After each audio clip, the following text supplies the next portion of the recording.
अस्सलाम वालेकुम जी। आप देख रहे हैं हालात। मैं हूं नौशेरवान और मेरे साथ मौजूद हैं सीनियर सहाफ़ी सईद चौधरी साहब। सर कैसे हैं आप? अल्हम्दुलिल्लाह फर्स्ट क्लास। ठीक है सर, पहला सवाल तो मेरा ये है कि इस्लामाबाद हाई कोर्ट के जस्टिस मोहसिन अख्तर कियानी साहब ने साबिक DGISI जनरल असद दुरानी के खिलाफ केस की मजीद समाअत से इनकार कर दिया। ठीक है। लेकिन इस सवाल का जवाब लेने से पहले हमारे एक व्यूअर हैं, एक सब्सक्राइबर हैं, उनका एक एतराज़ है। वो कहते हैं जी आप सबका नाम लेते हैं, सबकी तारीफ़ें करते हैं, मेरा जिक्र ही नहीं करते। तो कर दें जिक्र उनका। सर अच्छा, जिक्र मैं इसलिए नहीं करता क्योंकि मेरे से ना उनका नाम प्रोनाउंस नहीं था हो रहा। अच्छा, क्या नाम है? उन्होंने नाम लिखा हुआ है अपना, जो उनका डिस्प्ले नाम है वो है ZPLIGE जी प्लीग। थोड़ा मुश्किल सा नाम है। उन्हें कहना वो अपना नाम पूरा नीचे लिख दिया करें कमेंट्स में। यार वो कई दोस्त हमारे लिखते हैं नाम से और इंग्लैंड से, वो बता रहे लिखते हैं कि मैं वहाँ से वो अपना नाम सही करके लिखते हैं। तो इनका सर एक हर जब ये कमेंट करते हैं इनका मुतालबा होता है कि वीडियो की ड्यूरेशन मजीद बढ़ाएं। यार कुछ दोस्त कहते हैं कि कम करें कि 2 वीडियोस कर लें, कुछ कहते हैं बढ़ाएं।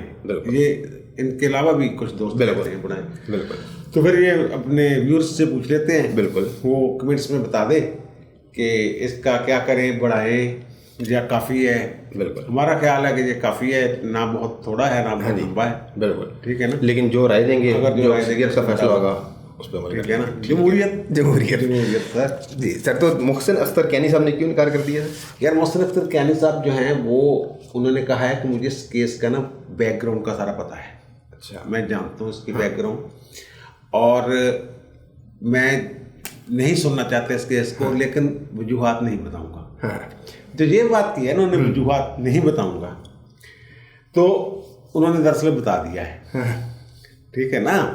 वजूहात नहीं बताऊंगा, इसका मतलब कि ज़्यादा ये बताने की ज़रूरत नहीं होती जज को। ठीक है। वो पर्सनल रीजन की बिना पे कह देते हैं कि मैं नहीं सुन रहा, या वैसे लिख देते हैं कि वो ना मैं नहीं सुनना चाहता। जज को कोई पाबंदी नहीं है कि हर हाल में वो केस सुने जो उसके पास भेजा जाए, तफवीज़ किया जाए उनकी अदालत में। अब आपको ये मैं क्या कहूँ कि असद दुरानी साहब जो हैं ये एक दौर में तो बड़े चहेते थे इनके। उन्होंने वो जो रा के एजेंट के साथ, रा के चीफ के साथ मिलके स्पाई क्रॉनिकल्स के नाम से किताब लिखी। बिल्कुल। और फौज हमारी खामोश रही। ये तो पुरानी बात है काफ़ी। हाँ जी, 2 साल पुरानी। ठीक है ना। तो लेकिन फिर वह जब सोशल मीडिया पे शोर मच गया तो फिर हमारी फौज मुतहर्रिक होगी, केस कुछ बना दिया ऐसे कि जनाब इनके, बल्कि अदालत में उन्होंने रिपोर्ट दी कि जनाब इनके तो ECL में नाम निकलवाने के लिए वो गए हुए हैं। तो पहले इसकी समाप्त कर रहे थे मिस्टर जस्टिस अतर मनीला। ठीक है ना। नोटिस किए थे उन्होंने जी। फिर वो केस भेज दिया उनको वजारत दाखिला की कमेटी को, जनाब इनका रिव्यू करें, देखें। वो कहते हैं कि मुझे सुना नहीं, असद दुरानी साहब कहते हैं, और मुझे सुने बगैर इन्होंने वो मेरी अर्जदाश्त जो है ना वो मुस्तरद की है। तो ये एक तो ISI के चीफ रहे, आपको पता ही है। बिल्कुल बिल्कुल। तो ये फिर बेनज़ीर के दौर में ना 1994 से 97 तक जर्मनी में सफ़ीर रहे हैं। फिर ये आपके जो मुशर्रफ थे उनके भी चहेते रहे हैं। बिल्कुल। और उनके दौर में 2000 से 2002 तक ये उनके इब्तदाई दौर में गैर सियासी जो दौर था, खालिस्तान मार्शलाई दौर, उसमें ये सऊदी अरब में सफ़ीर रहे हैं। बिल्कुल। ये फ़ौजियों वाला मामला है। फ़ौज के जो मूड है ना उसका पता कम ही चलता है। जैसे मैंने पहले कहा कि जनाब इनके वो रहे हैं, जब आपके आए हैं ना कियानी साहब, हाँ जी, नवंबर 2016 में बतौर चीफ, यार बाजवा साहब, सॉरी, ओके, जनरल बाजवा साहब, नवंबर 2016 में ये इनकी तैनाती हुई है बतौर आर्मी चीफ। बिल्कुल। तो ये कंटोनमेंट्स में जाते थे और फौजी जवानों से खिताब के दौरान जमहूरियत के फ़वाइद पे लेक्चर देते थे और उन्हें जमहूरियत के हवाले से किताबें पढ़ने का भी मशवरा देते थे। और शुरू में जब ये आए हैं तो इमरान खान साहब ने इनको रिक्वेस्ट भेजी थी मिलने के लिए। वजह ये बयान फरमाई कि मैं मुबारकबाद देना चाहता हूँ। 4 माह तक इमरान खान को लटकाया था इन्होंने। अच्छा जी। 4 माह तक टाइम नहीं दिया था। 1 अप्रैल को जाके मुलाकात हुई थी और फिर ये मुबारकबाद देने गए हैं। तो वहाँ ये बात भी सामने आई थी कि आर्मी चीफ ने कहा है इमरान खान से कि पनामा केस उसने में चल रहा था, कि उसका आपकी तवक्को के बरखिलाफ फैसला हो जाए तो कोई तहरीक शरीक नहीं चलानी, तो क्योंकि मुल्क जो है ना किसी तहरीक का मुतहम्मल नहीं हो सकता। उस वक्त की बात कर रहा हूँ जी। फिर इमरान खान वादा कर रहे थे कि 2018 तक इंतज़ार करूँगा जो भी होगा। वो अब उस मुलाकात में इसके अलावा क्या हुआ, बाहर तो बात इतनी की आई थी कि वादा कर रहे हैं कि 2018 तक जनाब मैं कोई तहरीक शरीक नहीं चलाऊँगा। फिर वो जस्टिस शौकत सिद्दीकी भी याद होंगे आपको, बिल्कुल, उन्होंने एक जजमेंट दे दी थी कि हसास अदारे और वो चीफ जस्टिस पे प्रेशर डालते हैं कि अपनी मर्जी का बेंच बनाएं, बिल्कुल। और फिर बेंच के बाद उन्होंने ये भी कहा था कि अगर शौकत सिद्दीकी को बेंच में शामिल किया गया तो हमारी 3 साल की या 4 साल की मेहनत ज़ाया हो जाएगी, इस तरह की उन्होंने बात की। ठीक। और फिर खिताब कर दिया था। तो अब इन सारी चीज़ों को जोड़ा जाए, पता नहीं कौन किसका पसंदीदा होता है, कौन किसका कब मूड बदल जाता है। तो जो कैनी साहब हैं, इनके भी जो है ना रिश्तेदारियाँ वो हैं, तो लेकिन ये है कि वो अपराइट जज हैं, तो में भी कुछ ऐसा मामला हो कि वो ना सुनना चाह रहे हैं। ठीक। लेकिन ये सारी चीज़ें देखनी पड़ती हैं, मूड कब बदलता है और क्या होता है, ठीक है ना। तो वादे केस सामने और होता है तो फिर जज भी तो ना वो ठीक हर बात तो नहीं माननी। बिल्कुल बिल्कुल। तो सर मैं इसमें ज़्यादा गहराई में नहीं जाता। तो हमारे एक सब्सक्राइबर हैं, व्यूवर हैं, स्ट्रेट खान नाम है उनका। जी जी। उन्होंने कल जस्टिस काजी फाइज साहब वाले फैसले के तनाजुर में आपसे सवाल किया। उन्होंने कहा जी 99 की एक 12 रुकनी बेंच की जजमेंट है जिसमें कहा गया है कि कोई बेंच दूसरे बेंच के जज को ये नहीं कह सकता कि यार नहीं, वो 99 की जजमेंट नहीं है। ठीक है, वो है 89 की। हलीम साहब होते थे चीफ जस्टिस, उनकी सरबराही में वो 12 रुकनी बेंच था, फुल कोर्ट थी। ठीक है। तो वो उस केस का नाम था फेडरेशन वर्सेस, वो नजर सानी की दरखास्त थी, federation versus Mohammad Akram Sheikh. Okay. और हाजी सैफुल्लाह वर्सेस फेडरेशन, ठीक है ना। उसमें कोई इशू था जिसमें वो 3 जजों पे एतराज़ किया, तो उन्होंने वो एक बड़ा दिलचस्प केस था, बड़ा ज़बरदस्त और लैंडमार्क जजमेंट है उस पर। और उस पर आपने ये सवाल, आप हम हो गए लेट यहाँ, इससे पहले मैं उसी जजमेंट के हवाले से मुकम्मल विलाग कर चुका हूँ। ठीक है, सोलो सेंचुरी विलाग, ठीक है ना। ये हमारे दोस्त कौन है जिन्होंने ये सवाल किया? उनका नाम है सर स्ट्रेट खान साहब, प्लीज़ वहाँ वो ठीक है जी। और मैं उसका लिंक डिस्क्रिप्शन में दे दूंगा ताकि आपको आसानी हो जाए। अगर यहाँ सारी वजाहत शुरू कर दें तो फिर वो 10 मिनट तो उसमें गुजर जाएंगे, 13 मिनट तो उधर पहले। बिल्कुल ठीक है सर। अगला मामला है फैसल वाडा साहब वाला। वो दोहरी शहरियत में तो इलेक्शन कमीशन ने जवाब नहीं दिया उन्होंने, लेकिन अब उनको पार्टी ने सेनेट का टिकट दे दिया है। यार वो उनका जो केस है ना, वो जब इलेक्शन लड़ा था ना उन्होंने, तो उस वक्त वो नाहल थे इस हवाले से कोई दोहरी शहरियत थी। दोहरी शहरियत वाला नहीं लग सकता इलेक्शन, बिल्कुल ठीक है ना। तो वो अब टमटुयाँ मार रहे थे कभी डेट, वो पिछले दिनों भी जब उनकी तारीख थी, हाँ जी, जुर्माना भी हो गया था उनको, बिल्कुल 50,000 हरजाना कहते हैं। हाँ जी। तो वो काबीना के इजलास में थे। हाँ जी। तो अब उनको बचाने के लिए देखें ना, ये आपके वज़ीर आज़म जो हैं इस हद तक क्या कहते हैं मेयार दोहरा है इनका, कि अब उस बंदे को अब वो हो जाएगी डी सीट। हाँ, डी सीट का मतलब नाहली नहीं होता। हाँ, उन्होंने अदालत में ये कहा हुआ है कि जनाब मैंने अप्लाई कर दिया, वो तो दोहरी शहरियत छोड़ दी हुई थी, ये कह रहे हैं। लेकिन वो सर्टिफिकेट मिलने में देर हो जाती है। मैंने उन्होंने कहा जी मुझे जनाब मेरी शहरियत मनसूख कर दें, तो इस वजह से लेट लूट हो जाता है। बिल्कुल, वो नाहली नहीं बनती उनकी, वो डी सीट होता है, वो सीट खत्म होती है, वो अब रिज़ाइन कर देंगे। ठीक है, ठीक है, रिज़ाइन करके वो उनके वो बन जाएंगे सेनेटर, और कमांडो आदमी हैं। ठीक है ना, हमारे किसी दोस्त ने कहा है अभी थोड़ी देर पहले। तो फिर वो ज़ाहिर है वो ऐसे ही वो, हाँ सर, ठीक है ना, ठीक है, चमका के रखता है वैसे बूट। तेरे बूट के लिए तो मशहूर है वो यार, वो कमाल था यार, वो समा में जो रखा है बूट। हाँ जी, क्या यार, कमाल यार। मैं काशिफ अब्बासी का प्रोग्राम है। हाँ हाँ ठीक है यार, भाई सर पिछली दफा समझ गया। बिल्कुल सर। और इसी तरह का एक और मामला है जो इमरान खान साहब को पहले समझ नहीं आती, उनके एक और मामले खुसूसी हैं बराए इतलात, रऊफ हसन साहब, वो भी अमरीकी ग्रीन कार्ड होल्डर। यार वो कोई इशू नहीं है, ये सुप्रीम, ये जुल्फी बुखारी जो हैं आपके, हाँ जी, वो भी डुअल नेशनल है। बिल्कुल, वो सुप्रीम कोर्ट एक जजमेंट दे चुकी हुई है।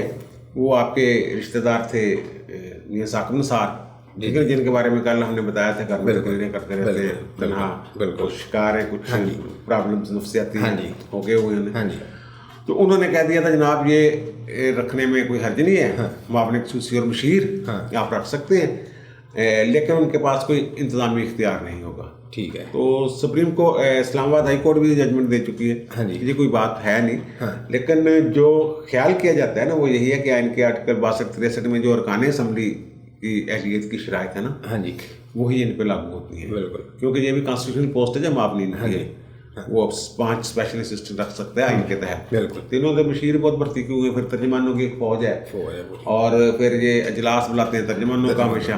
तो वो कोई ऐसा इशू नहीं है। कभी कभी यार इनकी जो सही बात होती है वो मुझे करने दिया करिए। नहीं, बिल्कुल सही बात है, लेकिन मेरे दिन में सवाल इसलिए आया था कि उनके मफादात तो फिर अमेरिका से वाबस्ता होंगे ना, कल को कोई मसला हो जाए वो तो अप्लाई करके। जुल्फी बुखारी के बारे में हाँ जी, आप क्या कहते हैं? जुल्फी बुखारी को पता है कुछ 2-3 ममालिक में दाखिला बंद है, पाकिस्तान की नुमाइंदगी नहीं कर सकते। हाँ जी बिल्कुल सर, आपने बताया ना मुझे सऊदी अरब का। ठीक है। तो और कुछ तो सर सेनेट के मुतालिक 2 मामला आते हैं। पहले मुझे सवाल ये था मेरा आपसे कि वो हैं प्रोफेसर साजिद मीर साहब, आपने 2-3 दिन रोज पहले उनका जिक्र किया था कि उनको टिकट मिल जाएगा। उनको 5वीं दफा टिकट दी नून लीग ने। यार वो मुखलस हैं, उन्होंने स्पेशल फोन किया है। सर वो नून लीग ज्वाइन कर लें? नहीं, वो यार उसकी अपनी के पहचान है वो। अच्छा। अब देखे ना, वो अजीब वैसे बात है। हाँ। वो सरबराह हैं अहले हदीस जमात के, बिल्कुल, लेकिन टिकट देती है नून लीग। ठीक है ना। हाँ। और वो तकादा भी ये करते हैं मुझे अहले हदीस वाली अलग सीट जो है ना वो सेनेट में, हाँ, मुझे नुमाइंदगी दिया करें। अब जो उनकी पीडीएम है, हाँ जी, उसमें भी वो सरबराही इजलास जो उसमें शरीक होते हैं और उनके नुमाइंदा जो है वो स्टेयरिंग कमेटी में है।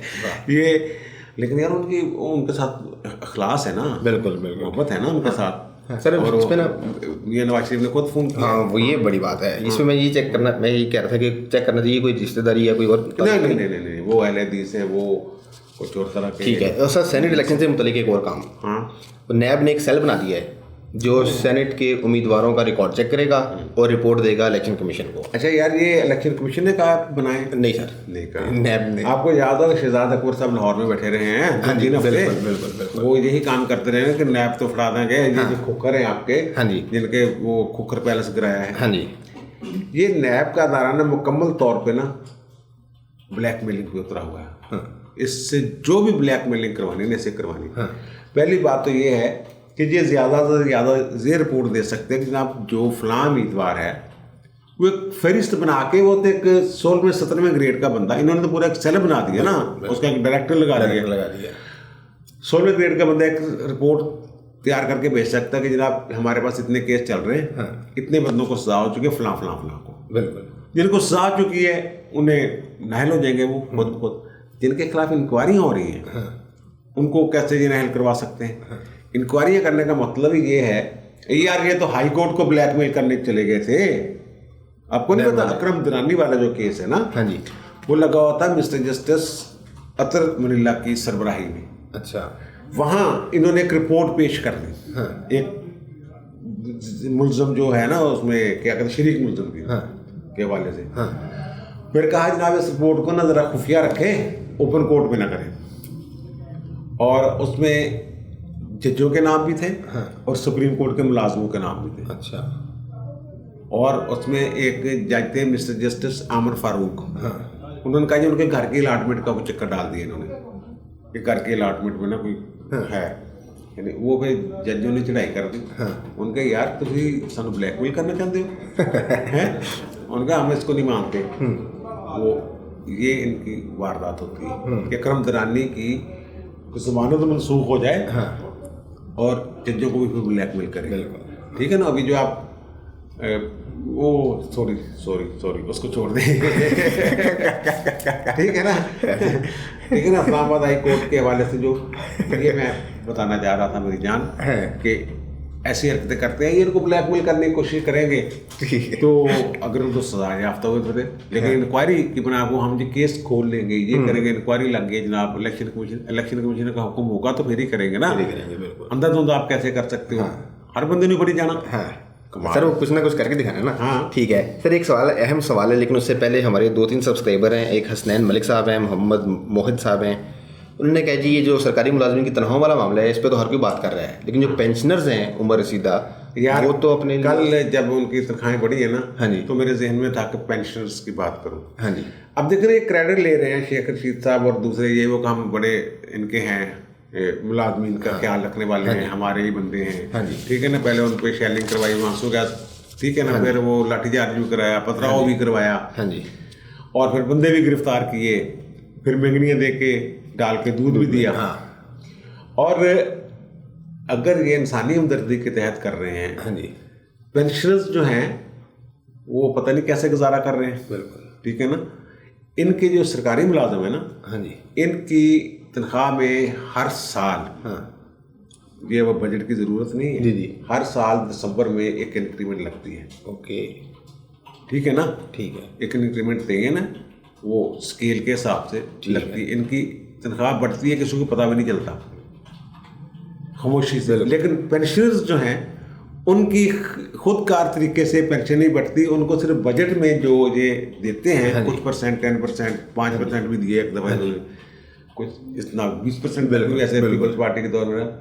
तो वो अब जो कोई ज़रूरी तो नहीं कि हर पेंशनर्स जो पेंशनर है उसके औलाद इस काबिल हो कि वो उनको संभाल सके। हो सकता है कुछ इशूलेस हों, बिल्कुल लावलद हों, बिल्कुल कुछ ऐसे होंगे जो जिनकी ज़मीनें शमीनें होंगी, जायदादें होंगी, किराए शरायाते होंगे, कुछ ऐसे भी होंगे जो सिर्फ पेंशन गुजारा कर रहे होंगे। तो ये शर्म की बात है कि हमदर्दी की बात कर रहे हैं कि हम हमदर्द हैं कौम के, अवाम के। तो जो डंडा लेके आपके सर पे खड़ा है, कहता इतने लिखो, उन्होंने तो लिख के दे रहे हो, और जो बेचारा दूर बैठा ਉਹਦਾ तो ख्याल करो ना।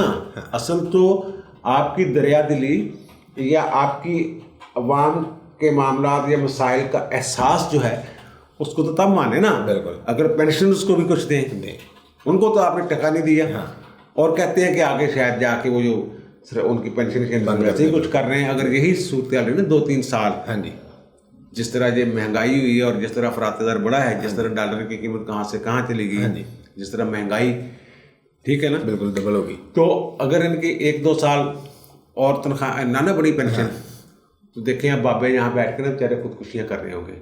वो कभी आप जाके देखें डाक खाने, बिल्कुल, या महीने के 5 दिनों में लाइनें लगी होती हैं, और कैसे लाइनें लगी हो, और उन जो बाबे खड़े होते हैं उनका हाल क्या होता है, मैंने खुद अपनी आंखों से देखा है। बिल्कुल ऐसे बाबे जो 70 चला नहीं जा रहा उनसे, वो बैठ जाते हैं बेचारे, और खुदा की कसम जवान बेटियां उनके साथ होती हैं जो अपने अब्बे को या दादे को, जो भी उनका रिश्ता होता है उनके साथ, वो सहारा दे के ना उसको लाइन में आगे लेके जाती हैं। बिल्कुल बिल्कुल, बहुत बुरे। और यानी कि मैं जो मुझसे बात नहीं हो रही, जवान बेटियां उनकी बेचारी धक्के खा रही थी उनके साथ।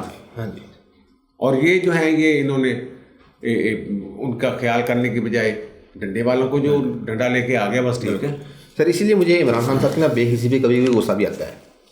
हालांकि आप मुझे कहते हैं युतिया, लेकिन बहरहाल आज उन्होंने फिर वो कह दिया, उन्होंने कहा जी 5 साल की हुकूमत का क्या फ़ायदा, लंबी तन्योर की हुकूमत होगी तो अच्छे मंसूबे बनेंगे, तो अच्छा काम होगा, 5 साल में कुछ नहीं हो सकता। यानी कि 5 साल में आपने जो करना था, ये हम देखें कि अगर तो इन्होंने पटड़ी पे चढ़ा दिया है मैशत को, ठीक है ना, हमें पता चला यार ये सही डायरेक्शन में जा रहा है बंदा, तो हम 1-2 साल और बर्दाश्त करने के लिए तैयार हैं। लेकिन भाई वो पटड़ी से बल्कि डीरेल कर दिया उन्होंने हर चीज़ को। अब इनको जो वादा था ना, अब वो बात कर रहा हूँ, ठीक है, वो इन्होंने मुलाकात की थी 1 अप्रैल 2017 को, और वहाँ पता नहीं क्या हुआ था कि वो खबर तो ये बाहर निकली थी कि जनाब पनामा का कोई भी फैसला हो जाए तो हम कुछ नहीं करेंगे। वो कुछ नहीं आपने करने क्यों था, 2018 तो आपका था, वहाँ में आपकी मकबूलियत इतनी ज़्यादा हो गई थी, अवाम को इन्वर्टेड कॉमर्स में कर लेना, ठीक है ना। तो अब इनके साथ था 2028 तक, ये सारी दुनिया कह रही है, ठीक है, और ये कोई अब ओपन सीक्रेट है, ये खुला राज है, ये कोई खुफिया बात नहीं है कि 2028 तक। बल्कि अब भी कुछ लोग कह रहे हैं जो वो हैं अपने रिटायर्ड ब्रिगेडियर जनरल, वो परसों आपका एक दोस्ती तो इधर आया हुआ था ना, तो वो कह नहीं रहा था जनाब 2028 तक तो यही है। वो क्यों जी, जो अवाम इसके साथ है जी। वो कह रहे हैं कि जनाब नवाज शरीफ को वोट मिलते थे। अब मैं एक और बात बताऊँ, उनका जो ख्याल था, वो कह रहे हैं कि नवाज शरीफ को वोट मिलते थे, एक तो वो दाएं बाजू के हैं इस्लामी, ख्यालात उनके, उस वजह से बाकी लिबरल हैं और बाएं बाजू के लोग हैं। ठीक है। और दूसरा यह है कि फ़ौज के साथ इनकी जो मोहब्बत थी ना, हाँ जी, ये फ़ौज के मोहरे थे। तो अब यानी दो वजूहत थी नवाज शरीफ की जीत की, एक तो वो इस्लामाइजेशन, इस्लामी ज़ेन, बिल्कुल। दूसरा फ़ौज के साथ उनकी कह लें आप फौज एस्टैब्लिशमेंट, प्रो एस्टैब्लिशमेंट। वो कहते हैं कि अब इनके वोट टूट गए हैं। उनका ख्याल है 2028 वालों का कि वोट जो प्रो एस्टैब्लिशमेंट वोट थे ना इनके, हाँ जी, इनका जो फौज के खिलाफ बयानियां है, हाँ जी, उसकी वजह से वो अलग होके इनसे अलग हो गया लोग। ठीक है। मैंने कहा भाई आप सर्वे करें, अभी मेरे साथ शाहजमान मार्केट में चले जी, वहाँ लोगों से पूछते हैं कि इनके जो इनका बयानिया है उसकी वजह से अदारों के खिलाफ नफरत बढ़ी है, हाँ, या इनके खिलाफ बढ़ी है। आप सर्वे करवा लें। मैं उन लोगों से कहता हूँ, मुझे बड़ी मोहब्बत है बिल्कुल, और मुझे बड़ा एहतराम है उन लोगों का, लेकिन वो एक गलत फहमी के, गलत रिपोर्टों का शिकार है। वो समझ रहे हैं कि जनाब जो फौज के साथ मोहब्बत करने वाले लोग हैं ना, वो कभी बदलते नहीं, वो बदल गए हुए हैं। यही तो एक मसला है जिसका हम रोना रोते हैं। बिल्कुल, कि वो लोग अब बदल गए हुए हैं, बदल गए हैं। ये किसी खुशफहमी में ना मारे जाएं। हाँ जी, इन्होंने जो प्लान किया था ना, हाँ जी, वहाँ बांग्लादेश में, हाँ जी, इनका ख्याल ये था कि 20-25 सीटें जमात इस्लामी वाले ले जाएंगे। हाँ, ठीक है ना। और इधर था कि सरदार क्यूम वाली जो है उसका नाम भी काफ लीगी था, शायद मुस्लिम लीग काफ ही था वो, तो उसको अक्सरियत दिलवा देंगे, या यहाँ इस ताड़ में बैठा हुआ था। और जो इनकी प्लानिंग थी और जो रिपोर्टें थी कि वहाँ इनको 25-30 सीटें जमात इस्लामी निकाल लेगी, एक सीट भी नहीं निकलने दी थी उन्होंने। बिल्कुल, ये सारी स्कीमें ना तरीकी दरी रह जाती हैं अवाम के सामने। हाँ जी, हाँ जी, बड़े मसाइल पैदा हो जाते हैं। इस पर ज़रा गौर फरमाइए। यहाँ पे भी मेरे से वही चक्कर है, बड़ा दायरा छोटा दायरा।